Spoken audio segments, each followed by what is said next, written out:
Good morning, football to you. We are here live from NFL Films. Now, listen, it's our last show of the calendar year. Don't get swoopy on me. I know, but I thought that we should look back on some things that we might have said, some predictions back in 2017. Listen, some were on point, and quite frankly, some were way off target. So I like those. I'll get started myself. Back in May, I had a little prediction about the Oakland Raiders. Just take a look. The Patriots dynasty started with the Oakland Raiders, and the Patriots dynasty will end with the Oakland Raiders. Tony, what's up? Think about what the Oakland Raiders have, and now with Marshawn, in addition to that already strong offense. It started with the Tuck Rule game. It started with the Tuck Rule game. 2001. If they hand that ball off, to Marshawn, Seattle. Yeah. We're talking about Seattle as the dynasty in the Pacific Northwest, and we're not talking about the Patriots winning another ring. Now they have Marshawn. I thought I was on to something, guys. Yeah. I really did. I thought this was going to be the year. Derek Carr looked amazing last season. Then they get Marshawn. Don't give me that face straight. How's that Patriots dynasty doing? Listen, don't beat yourself up too much, because you forget that a couple of weeks after you made that prediction, you also had this to say about a certain rookie quarterback before anybody else did. Take a look. In college, it was hands down that Deshaun Watson was the best quarterback. There was no question. Then all of a sudden, we get to draft, and they'll question him. Well, maybe he's not as good as Trubisky. Well, maybe he's not as good as Kyler. Maybe he's not as good as Mahomes. And I feel like he's going to be the one that's going to have the immediate impact. Immediate impact. That's right. That's pretty good. He was incredible. He was taking over the league. Way off, way on. All right. Did that feel good to get that weight off your shoulders a little bit? It did. It did. Okay. Maybe I should go here. We'll try it. I've got a big one. It's been weighing me down all season long. I wish I could take this back, because I led everybody playing fantasy football a little bit astray. A little bit with some fantasy advice that I gave over and over again throughout December. Take a look. Or September, rather. What do you do with a guy like Todd Gurley? I would sell high on Gurley like right now. Now is a prime time to sell Todd Gurley. That was you trying to play chess. It was. I was trying to get cute. I was like, listen, after last year, he's going to string together like 6 touchdowns in 2 games or whatever he had in September. I was like, sell high, get rid of him. Like, and Nate's sitting there like, I know I'm new to fantasy, but like, what? What are you saying? And I'm like, his value, he's never going to have more value than he has right now. Riddle me this. He is the leading scorer in PPR leagues. He leads the league with 1,305 yards rushing, 19 total touchdowns. He's probably the MVP of the league. So I'd love a photo. I'd love a photo of the guy who sold high on Todd Gurley in September. I think Gurley is also leading I hear from them on Twitter. On all times of the night. You've also given some good championship-worthy advice as well. Yes, I think there was a moment we have of Kay. Let's take a look at Kay just absolutely nailing it. I'm going to go to Kansas City here, and I'm going to invest in Kareem Hunt. I'm the hype train behind this running back, because you don't have Jamal Charles. He's gone. Spencer Ware, productive, but he trailed off at the end of last season. Just 2 touchdowns in the last 8 games.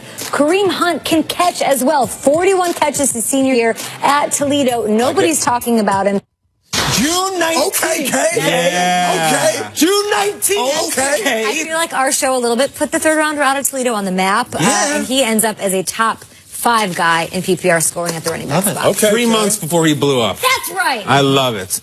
I'll take my lumps. That feel good. That felt like you should try it. What? Oh, yeah, okay, let me try. Okay. Let me try. I'm doing a cleanse right now. I don't know if it's because we do the show in New York City and you feel all this energy going around, but let me tell you, I was big, really big on the New York Giants. Take a look at this from back in August. I went all in. The Giants are stacked. They couldn't run the ball last year. They couldn't run the ball last time they won a Super Bowl. This offense is loaded. I still think they're going to have a massive season. I'll stay on my 13 wins. All right. 13! That's right. That was cool. I like your little factoid. Listen, 13 wins. They have 2, Kyle. They went and they drafted Evan Ingram. They get Brandon Marshall. I'm like, they're going to be unstoppable. Right there with 13 wins, and I genuinely mean this. I'm not making a joke. The Browns are going to go 0-16, and I think the Giants have had a worse season than the Cleveland Browns. That is the worst prediction I've ever made. I made a lot of bad ones. Unbelievable. I feel terrible. But you were early on one team, especially in the NFC East. You've been saying this, and you've been very, very accurate. Let's toss to a clip that you got right. I'll tell you what the worst case scenario is, Kay. They are winless going to Dubai, and they finish up 8-8. The sky is falling. That is your doomsday scenario. I don't embrace it, but I also don't think that Julianne Moore was a better Clarice Starling than Jodie Foster. I can't do it.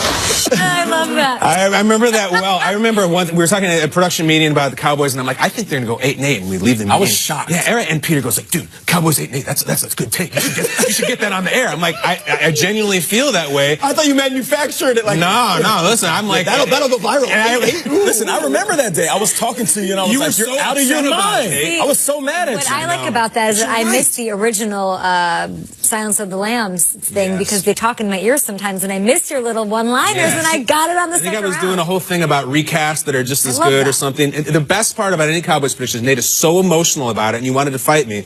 Who won that fight? Peter, what about you? I'm sure you have tons. I've got several of freezing cold takes, but none maybe more off than in August when I went out on a limb and down south to South Florida with this AFC prediction. Here are my 3 reasons why the Miami Dolphins will reach the AFC Championship game this year. Go on. Yeah. You could have 3,000 reasons here. Reasons. What was that? But I remember when he did it, I was buying in. I was like, okay, yeah. I'll give you those segments. It sounded great. They really did. I had some of those good segments, but that one might have been off. And I'll tell you, that was before Hurricane Irma. That was before the offensive line coach. That was Okay. before some injuries. Sounds like excuses. Yeah, there's an excuse. That's not what the That's not segment's what about. that Peter. is. That's not, no, Triggs. Sometimes we have a chance of talking to each other before the show. That day I didn't, so when you got up there, I was like, what? Wow. But listen, Shregs, I mean, Triggs gets everything right. Yeah, you rarely miss. More times than not, you're right. Just like the time when you were discussing an NFC quarterback going into the second season. Let's check it out. Goff looked confident. There was a lot of pressure in that game for Goff. National TV, first real time. It's been his offense, and his whole hometown crowd. He had over 40 guests at that game were there.